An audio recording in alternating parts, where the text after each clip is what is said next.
औज़ुबिल्लाहिमिनश्शैतानिर्रजीम बिस्मिल्लाहिर्रहमानिर्रहीम अस्सलामु अलैकुम वरहमतुल्लाहि वबरकातुहू।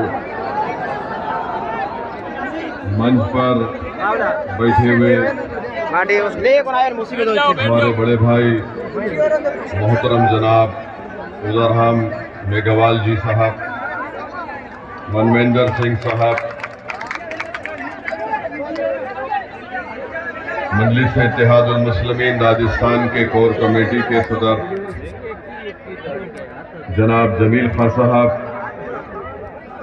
बारमेर के जो हमारे मजलिस के इंचार्ज तो थोड़ा गोदा इनका अगर नो इनको जाऊं तो 100 रुपए हाँ कोर कमेटी के दीगर मेंबर एडवोकेट कासिम जुबैरी साहब, इमरान नवाब साहब और हाजी मौलाना ताज मोहम्मद साहब, मौलाना कमाल साहब, अब्दुल खान साहब, अलाउद्दीन चौटाला साहब, मौलाना सिकंदर साहब, रफीक हादा साहब, केडी हादा साहब और आज के इस जलसे को कामयाब बनाने के लिए जो कोई भी इसमें मेहनत किया, मैं आप तमाम का शुक्रिया अदा करता हूं और ख़ास तौर से अवाम का जो आज इतनी तकालीफ उठाकर आपने दूर दूर का सफ़र करके आज के इस जलसे में जनसभा में आपने शिरकत की, मैं आप तमाम का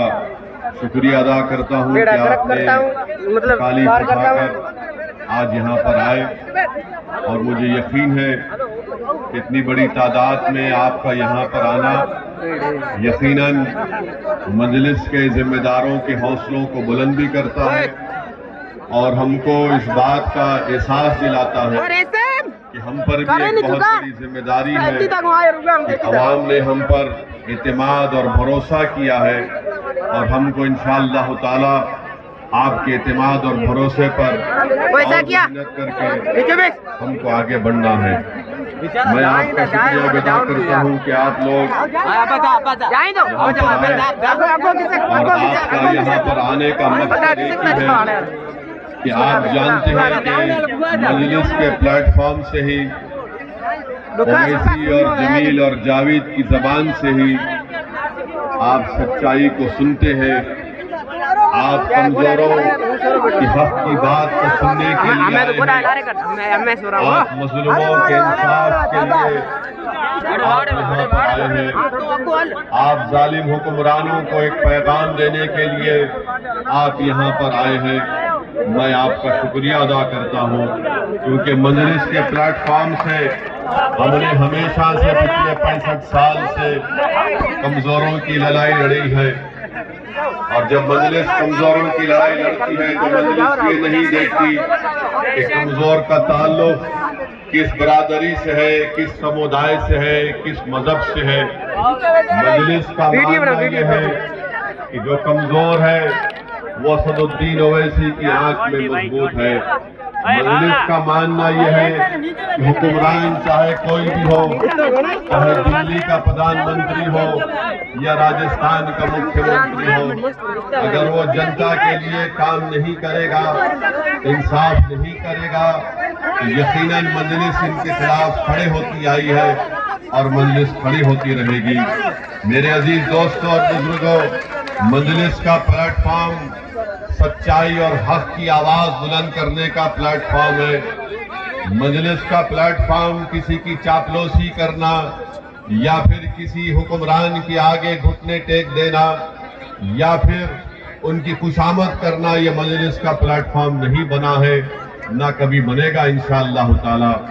मेरे अजीज दोस्तों और बुजुर्गों, आप जानते हैं कि अभी आप और हमने हमारे भाई उदाराम मेघवाल साहब से सुना कि कैसे आज राजस्थान में और पूरे देश में दलित समाज को परेशान किया जा रहा है। मैं हमारे बड़े भाई उदाराम मेघवाल जी को ये बात बताना चाहता हूं कि मेरा मानना यह है कि हमारे देश में और राजस्थान प्रदेश में या हमारे देश के जितने प्रदेश हैं वहां पर जहां कहीं भी मुझे जाने का मौका मिला, एक बात को मैंने महसूस किया कि उस हर मुकाम पर मैंने देखा कि मुसलमान हो, दलित हो या आदिवासी हो, इनका कोई नेता नहीं है, इनके पास इनका कोई नेता नहीं है।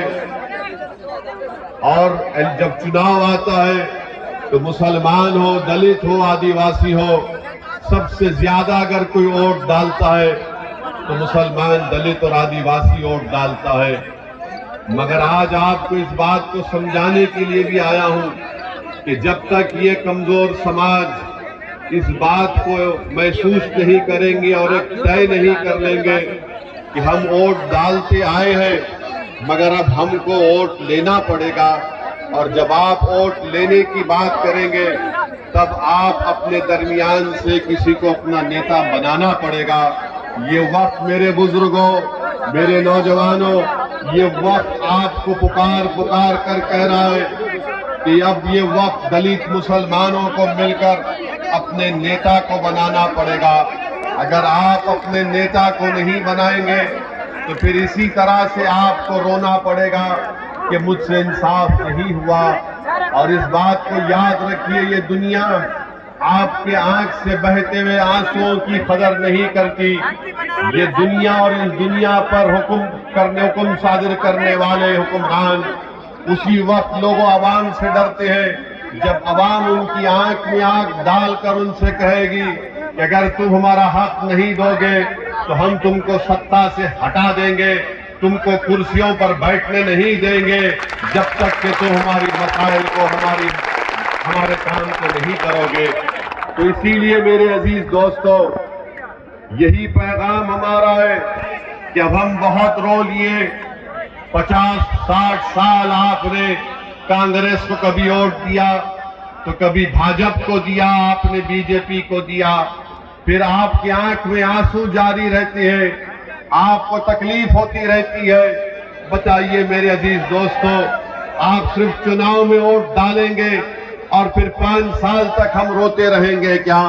मैं आपसे ये बताने आया हूं कि जिन पार्टी के लीडर्स ने, जिन पार्टियों ने हमको रुलाया है, आज असदुद्दीन ओवैसी आपसे कह रहा है कि आप मुत्तहिद हो जाओ, अपने नेता को बनाओ, एक हो जाओ। तो आप देखेंगे कि जिन्होंने हमारे ख्वाबों को चुकनाचूर किया, जिन्होंने सत्ता में बैठकर हम पर जुल्म बरसाया, जिन्होंने सत्ता में बैठकर हमारे खून की होली खेली, जिन्होंने दलितों को, मुसलमानों को और कमजोरों को, चाहे वो कमजोर हमारा हिंदू भाई क्यों ना हो, उनका नहीं दिया। तो याद रखिए, जब तक कमजोर से इंसाफ नहीं होगा उस वक्त तक अमन कायम नहीं हो सकता। जब तक कमजोरों को उनका हक नहीं मिलेगा उस वक्त तक कोई सत्ता में खामोशी से नहीं बैठ सकेगा। आज वक्त है मेरे अजीज दोस्तों और बुजुर्गों कि हमको एक होकर मजलिस को मजबूत करिए। हमारे भाई उदाराम मेघवाल ने अपने भाषण में जितेंद्र मेघवाल का जिक्र किया कि सिर्फ मूछ रखने पर और किसी एक मटके से पानी पीने पर उसकी हत्या कर दी गई। अरे ये आजादी का अमृत उत्सव हम मना रहे। भारत को आजाद होकर 75 साल हो चुके हैं और जिस भारत को संविधान जिसने बनाया अपने खून पसीना देकर, जिसमें रातों में जाग जाग कर जिसने संविधान का एक एक लफ्ज लिखकर उसको संविधान बनाया, आज उसी संविधान बनाने वाले बाबा साहेब अम्बेडकर के उन्हीं के मानने वालों को आप पानी के मटके को हाथ लगाने पर उनकी जान ले ली जाती है राजस्थान में। बताओ ये कौन सा आजादी का अमृत उत्सव हम मना रहे? अरे बाबा साहेब अंबेडकर का नाम लेते हुए थकते नहीं कांग्रेस और बीजेपी वाले, मगर ये जितेंद्र मेघवाल को जब मार मार कर उसकी जान ले ली गई तो कहां गई तुम्हारी जबानें, कहां गई तुम्हारे वो मोहब्बत के अल्फाज संविधान बनाने वाले के लिए। मेरे अजीज दोस्तों और बुजुर्गों, ये हत्या ये बता रही है, अगर आज जितेंद्र मेघवाल जिंदा होता तो पुकार पुकार कर कहता कि हाँ हम पढ़ लिख तो लिए, हमने रिजर्वेशन तो हासिल कर लिया, मगर हमारा कोई नेता नहीं था जो मुझे मेरी जान लेने वालों से मुझे अपने आप को बचा लेता। इसीलिए मैं आपसे अपील कर रहा हूं कि आप अपने नेता को बनाइए। हम हमारे भाई उदाराम मेघवाल साहब से भी अपील करेंगे कि आप भी हमारा साथ दीजिए। आप जहां पर खड़े होंगे हम आपके साथ खड़े होने को तैयार हैं। मेरा मानना यह है कि याद रखिए, जब तक कमजोर नहीं मिलेंगे उस वक्त तक जुल्म खत्म नहीं होता है। जब तक कमजोर एक जगह पर हाथ में हाथ और दिल को नहीं मिलाएंगे उस वक्त तक जालिम अपना जुल्म खत्म नहीं करता। जब कमजोर मिल जाएंगे तो जालिम का महल चूकनाचूर होकर रह जाएगा। जब कमजोर मिल जाएंगे तो जालिम इक़्तिदार पर नहीं रहेगा बल्कि कमजोर सत्ता में आएंगे। ये वक्त का तकाजा ये है कि हम मिलकर अपनी कोशिशों को जारी और सारी रखें। मैंने कल रात में भी कहा था और आज भी कह रहा हूं कि दलितों को, मुसलमानों को, हमारे गुज्जर भाइयों से सबक हासिल करना पड़ेगा, जाटों से सबक हासिल करना पड़ेगा, राजपूतों से सबक हासिल करना पड़ेगा। जब राजपूत अपनी नेता को बनाते हैं, कोई उनका नेता भाजपा में होता है, कोई कांग्रेस में होता है, तो किसी को तकलीफ नहीं होती है।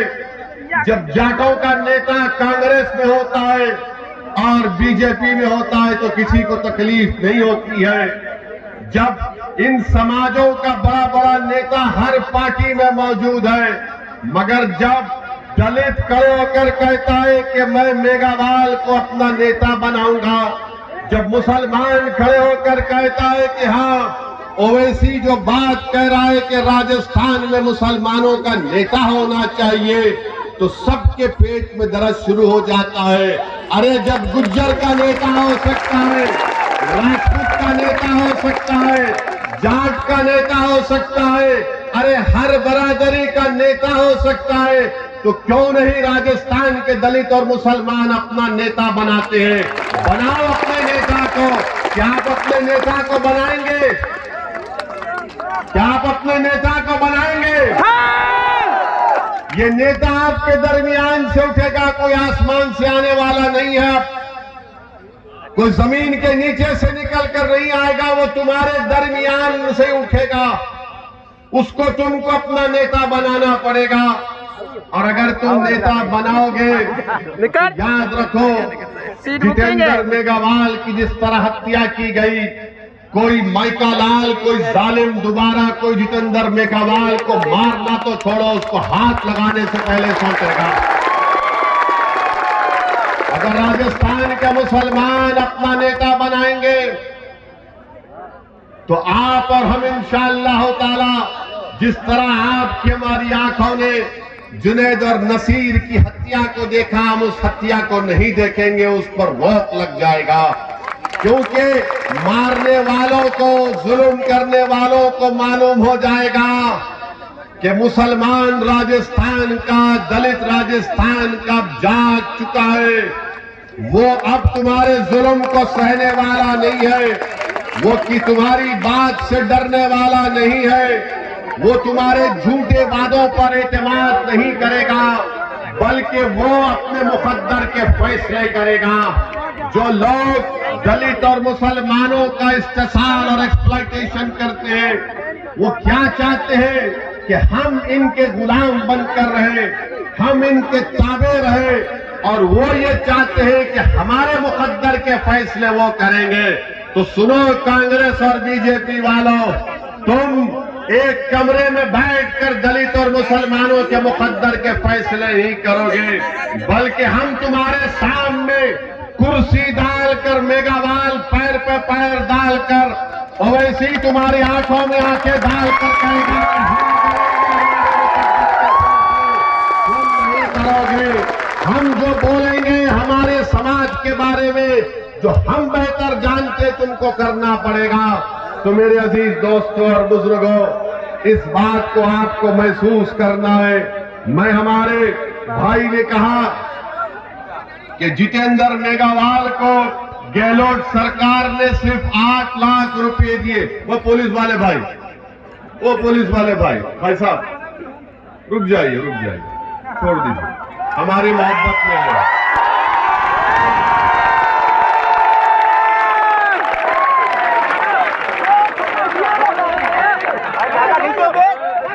आप आराम से बैठिए। मोदी जी की रैली में, अशोक गहलोत की रैली में इतना खरीद तो आ भी नहीं सकता। बहुत दूर निकालते जनता को, बहुत दूर। आप इतना करीब आ गए, मुझे यकीन है कि हमारे अल्लाह हमारे दिलों को मिला देगा इंशाअल्लाह। हमारे पुलिस के भाई बिल्कुल फिक्र मत करिए, कुछ नहीं होगा, मुझे आराम से। जब पाकिस्तान 20 किलोमीटर पर कुछ नहीं कर सकता तो हाँ, ये कौन है, क्या करेंगे? वहीं रुक जाइए। हमारे भाई ने कहा कि जितेंद्र मेघवाल को सिर्फ 8 लाख रुपए दे दिए गए। रुक जाइए, अभी छोड़ दीजिए, यहाँ देखिए, हाँ, 8 लाख रुपए दे दिए गए। हम पूछना चाहते हैं अशोक गहलोत मुख्यमंत्री साहब से, अशोक गहलोत साहब, जितेंद्र मेघवाल की जान, कन्हैया लाल की जान, जुनैद और नसीर की जान एक ही जान है। इंसान की जान की कीमत अलग नहीं हो सकती है नाम की बुनियाद पर। अगर कन्हैया लाल को 50 लाख रुपए दिए गए हैं तो जितेंद्र मेघवाल को भी 50 लाख दिए जाने चाहिए थे। अगर कन्हैया लाल को 50 लाख दिए गए थे तो जुनैद और नसीर को भी 50 लाख मिलने चाहिए। इंसान होता है, मजहब के नाम पर इंसान की जान की कीमत में कमी या बढ़ाई नहीं की जा सकती है। राजस्थान के मुख्यमंत्री अशोक गहलोत साहब से कहता हूं कि यकीनन जिन्होंने कन्हैया लाल को मारा वो आतंकवादी थे, जिन्होंने जितेंद्र मेघवाल को मारा वो भी आतंकवादी है, जिन्होंने जुनैद और नसीर को मारा वो भी आतंकवादी है। ये सब मारने वाले आतंकवादी हैं। इन आतंकवादियों को निकाल कर, उखाड़ कर फेंकना हमारी जिम्मेदारी है। मगर अशोक गहलोत मुख्यमंत्री सिर्फ कन्हैया लाल के कातिलों को आतंकवादी कहते हैं। अशोक गहलोत साहब, जो इंसान का कत्ल करता है वो आतंकवादी है, उसका नाम चाहे कुछ भी हो वो आतंकवादी हो जाता है। मगर राजस्थान के मुख्यमंत्री, आप देखिए कि जुनैद और नसीर को आप क्या देते हैं, 15 लाख देते हैं 3 स्कीम के तहत, और गवर्नमेंट की नौकरी नहीं दी जाती उनके पीड़ित परिवार को। मेरे अजीज दोस्तों और बुजुर्गों, हम अशोक गहलोत मुख्यमंत्री से पूछना चाहते हैं कि आपके दिल में ये सोच कैसे पैदा हो गई कि कन्हैया लाल का कातिल आतंकवादी है, जुनैद और नसीर और जितेंद्र मेघवाल के कातिल आतंकवादी नहीं है। अशोक गहलोत, अपनी सोच को बदलो। तुम पूरे प्रदेश के मुख्यमंत्री हो, तुम्हारी नजर में सब बराबर होने चाहिए। तुमको अल्लाह ने मुख्यमंत्री बनाया इंसाफ करने के लिए, मगर तुम मुख्यमंत्री होकर भी, इतने बड़े ओहदे पर रहकर भी अशोक गहलोत, तुम अपने छोटेपन का मुजाहरा क्यों कर रहे हो? अरे सबसे इंसाफ करो, सबसे इंसाफ करो आप। कन्हैया लाल से भी आपने किया, अच्छा किया। जितेंद्र मेघवाल से भी करो, जुनैद नसीर से भी करो आप, क्योंकि जो इंसान को मारता है उसको इंसान नहीं, शैतान कहना पड़ेगा, उसको राक्षस कहना पड़ेगा, उसको आतंकवादी कहना पड़ेगा। हम मुख्यमंत्री के सोच की मजम्मत करते हैं, कितना बड़ा प्रदेश के मुख्यमंत्री है और सोच इतनी छोटी उनकी क्यों हो गई, ये आपको फैसला करना है। मेरे अजीज दोस्तों और बुजुर्गों, जब जुनैद और नसीर की हत्या कर दी गई तो जमील खान ने हमसे कहा कि साहब आपको हैदराबाद से निकलकर घाटनिका को आना पड़ेगा। मैंने कहा मैं जरूर आऊंगा। मैं हैदराबाद से निकला और फिर हम लोग घाटनिका गए। जुनैद के पीड़ित परिवार से हमने मुलाकात की। क्या आप जानते हैं मेरे अजीज दोस्तों और बुजुर्गों कि जुनैद के 7 बच्चे हैं। जुनैद का बड़ा भाई पागल है, नींद पागल है, उसके भी 6 बच्चे हैं, यानी 13 बच्चों की जिम्मेदारी जुनैद की थी और जालिमों ने जुनैद का कत्ल कर दिया, बल्कि ले जाकर जिंदा जुनैद को जला दिया नसीर के साथ। आप बताइए, हमने इस बात का डिमांड किया था कि अशोक गहलोत जयपुर से निकलकर घाटनिका क्यों नहीं जाते। मैंने कहा कि अशोक गहलोत घाटनिका से 40 मिनट दूर एक मुकाम पर एक शादी की तकरीब में जा सकते हैं, तो क्या इन जुनैद और नसीर के घर को क्यों नहीं गए। मैं बोलता रहा तो अशोक गहलोत साहब को थोड़ी शर्मिंदगी महसूस हुई, निकल कर गए और जाकर जुनैद और नसीर के घर को उनको जाना पड़ा। ये हमारी पहली कामयाबी है। अगर आप अपना नेता पैदा कर लेंगे तो याद रखो जुनैद और नसीर जैसी हत्याएं खत्म हो जाएगी और हर कोई आपसे डरेगा। वरना आज राजस्थान हो या देश हो, बीजेपी और कांग्रेस ये समझती है कि मुसलमान और दलित और कमजोर ये लावारिस है, ये हमको छोड़कर कहां जाएंगे। अरे मैं आप तमाम से कह रहा हूं कि हम लावारिस नहीं हैं, हम किसी के मोहताज नहीं हैं।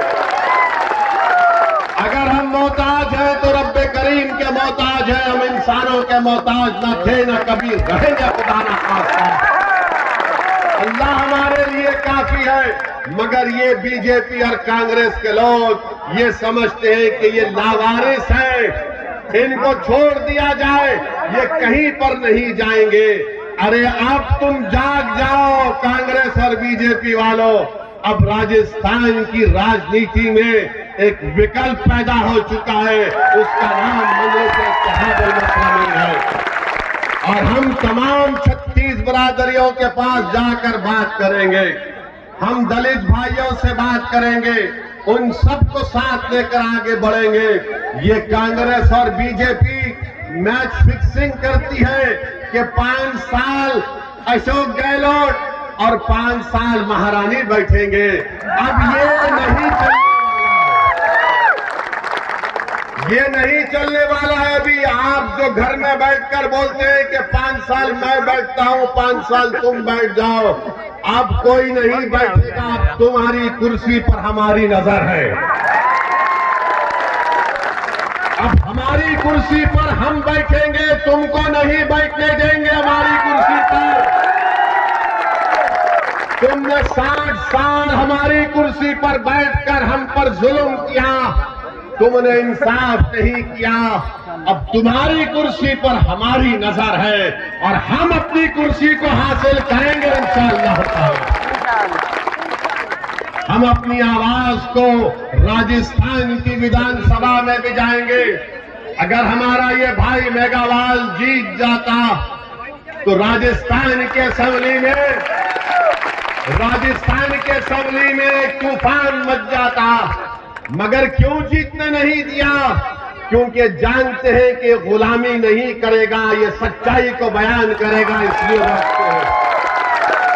और हमारे खिलाफ, ओवैसी के खिलाफ, मजलिस के खिलाफ क्यों है?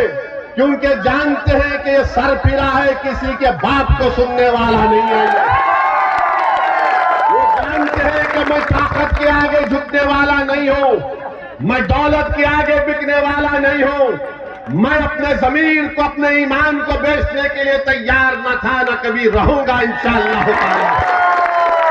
मेरे मुकद्दर में अगर सियासी कामयाबी अल्लाह लिखेगा तो जरूर मुझे मिलेगी, अगर नहीं लिखेगा तब भी मैं अपने ईमान का सौदा करने को तैयार नहीं हूं।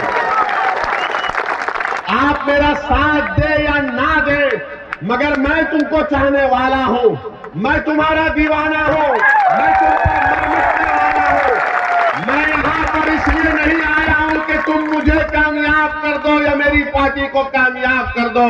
मैं तुमको इस बात का यकीन दिलाने आया हूं कि तुम अगर मेरी तरफ एक नजर भी नहीं देखोगे, मगर मैं तुम्हारे लिए लड़ता रहूंगा और तुम्हारे लिए मर जाऊंगा, मर जाऊंगा। मेरे अजीज दोस्तों और बुजुर्गों, मेरे इस अल्फाज को याद रखो, मेरे इस अल्फाज को याद रखो। मैं जज्बात में लाने के लिए नहीं कह रहा हूं, मैं ये तय कर चुका हूं कि अल्लाह ने मुझे जब यहां तक लेकर आया है तो मेरा काम यह है कि मैं मजलूमों की आवाज बनूं, उनकी तकालीफ को उठाऊं, आपके दिलों से डर को निकालो, डर को निकालो अपने दिलों से। मेरे मुसलमान भाइयों, मेरे दलित भाइयों और बहनों, अपने दिलों से डर को निकालो। तुम क्यों डरते अशोक गहलोत से, तुम क्यों डरते नरेंद्र मोदी से? डर को निकालो। एक बार तुम डर और खौफ को निकालकर बाजू फेंक दो, देखो तुम्हारे सामने कामयाबियां तुम्हारे कदम को चूमेगी। मगर हमारा मामला ये है मुसलमानों का कि जैसा चुनाव करीब आएगा तो हमारे दरमियान में आकर कोई बोलेगा, अरे कैसा होगा यार, हम कैसे जीतेंगे, हम कितना जीत पाएंगे। अरे क्या तुम भूल गए बदर के मैदान को? क्या तुम भूल गए बदर के मैदान को? अगर तादाद कामयाब करती तो फिर बदर में कामयाबी नहीं मिलती। कामयाबी मिलेगी कब मिलेगी? जब अपने दिलों से डर को निकालोगे और रब्बे करीम पर पूरा तवक्कल करोगे तो कामयाबी तुम्हारे पास दौड़ कर आएगी। अगर तुम समझोगे कि नहीं मेरे पास ये नहीं है, वो नहीं है, याद रखो मेरी इस बात को, अक्लमंद को मंजिल नहीं मिलती, दीवाने को मंजिल मिल जाती है। तो दीवानगी पैदा करो। अकल से पूछेगी तो अकल बोलेगी किससे मुकाबला करेगा, मोदी से, गहलोत से। जब दिल से पूछोगे तो दिल बोलेगा प्यारे, जब प्यार किया तो डरना क्या। मैं तुमसे ये नहीं कह रहा हूं कि राजस्थान के सहरा में तुम बारिश बरसा दो। मैं तुमसे ये बात नहीं कह रहा हूं कि राजस्थान के सहरा में तुम गुलाब को उगा दो। मैं तुमसे ये नहीं कह रहा हूं कि अगर सूरज को निकलने मत दो। मैं तुमको सिर्फ यही पैगाम देने आया हूं कि खुदा के लिए अपने दिलों से इन लोगों का डर निकालो, डर निकालो, डर निकालो।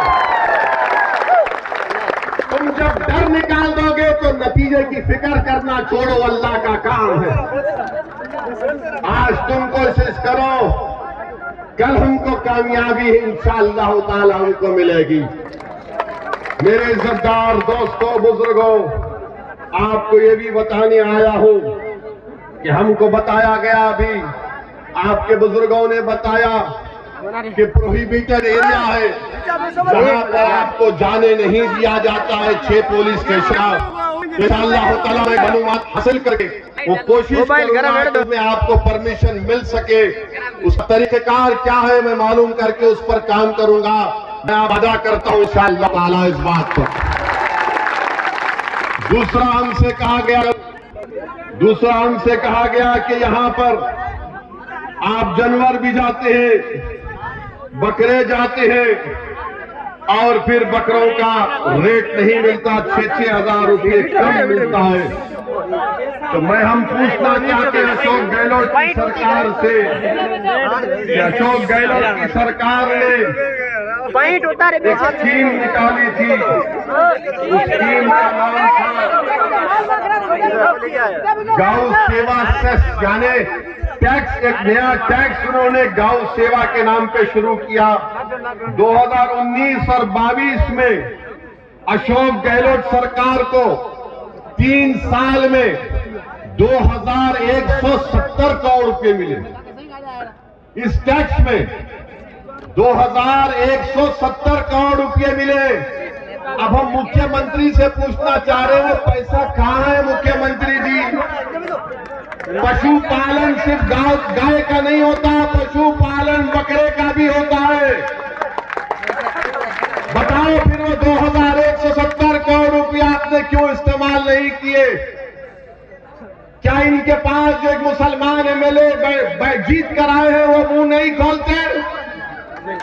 और अगर कोई उनके पास, यहाँ के मौजूदा विधायक के पास अगर कोई जाता है काम करने के लिए, तो वो पूछते हैं कि अभी हमारे भाई ने बताया, उदाराम जी ने, जरा लिस्ट तो लेकर आ कि तुम्हारे गांव से मुझे वोट नहीं मिला। क्या नाम है मेरे साथ? अमीर खान साहब, आप उम्र में मुझसे बहुत बड़े हैं,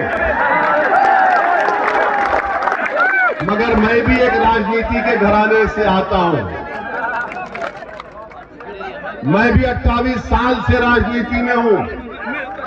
2 मर्तबा का विधायक रहा हूं और 4 मर्तबा का सांसद पे कामयाबी अल्लाह ने मुझे अता की। हैदराबाद के अमीर खान साहब, जरा मेरी बात को सुनो। अगर आपके यहाँ पर लोग हैं, मुझे यकीन है कि आप विजय होंगे कि देखो ये भड़का भाषण क्या देता है। अब हम भड़काऊ भाषण दे रहे हैं अमीर खान साहब। मैं भी इलेक्शन जीतता हूँ।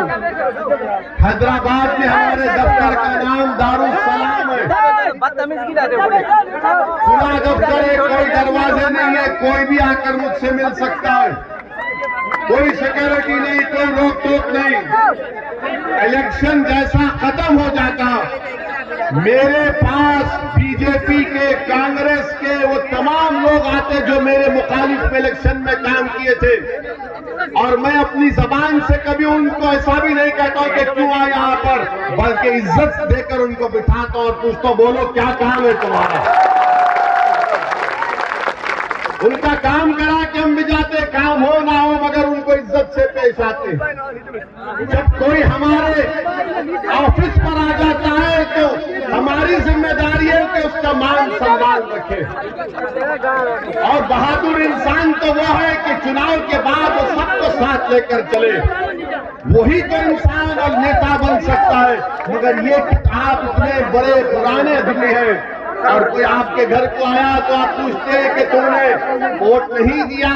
अरे बीजेपी के लोग मेरे पास आकर अपना काम करा कर जाते हैं, मैं कभी उनसे नहीं पूछता हूं कि कहाँ तुमने वोट दिया नहीं दिया, और वो मैं अपना काम करा कर मुझसे कहता हूं इसी साहब काम तो हो गया, मगर चुनाव में मुकाबला करेंगे।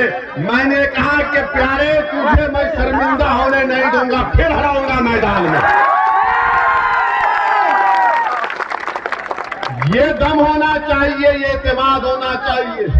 अमीर खान साहब, अब हम आपसे कह रहे हैं कि इंशाअल्लाह ताला आप दोबारा इस विधानसभा से विधायक नहीं बनेंगे इंशाअल्लाह। सुना है कि आप अपने बेटे को तैयार कर रहे हैं। अमीर खान साहब, हम भी अपने बेटों को तैयार कर रहे हैं, हम भी तैयार कर रहे हैं, और ये बेटे तुम्हारे बेटे पर बहुत भारी पड़ेंगे।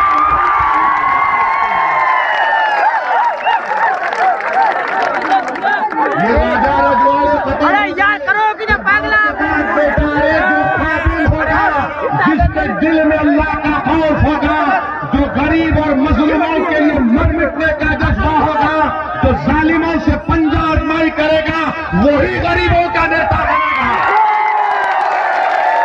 वो वक्त जा चुका कि महल में पैदा होने वाला राजा बनेगा, अब ये वक्त झोपड़ी में पैदा होने वाला उदाराम मेघवाल और बुजुर्गों, हम ये पैगाम इनको दिए हैं। इनका काम यह है कि काम करिए, मगर अब क्या काम करेंगे? अब तो 6 महीने बाकी है चुनाव के लिए। जब काम करने का टाइम था तो काम नहीं किए। अब चुनाव आ रहा है तो आज की सभा के बाद, आज के हमारे भाषण के बाद वो गेट पर खड़ कर तुमका इस्तकबाल करेंगे। आजा आजा आजा आजा। अब देखना, आप देखना, हमको फोटो भी जाना। अमीन खान अपने घर के दरवाजे गेट पर खड़ा है, ए आना आना। तो आप उनसे कहना, अमीन खान आप चलो ओवैसी की तरफ आओ, आप आओ, हम साथ जा रहे हैं उनके साथ। यही आपकी वोट की कदर है। यही बात जो हमारे भाई ने कहा कि विकल्प जरूरी है, एक सियासी विकल्प जरूरी है। जब सियासी विकल्प पैदा होगा तो आपकी वोट की, आपके मसाइल की तकालीफ दूर होगी।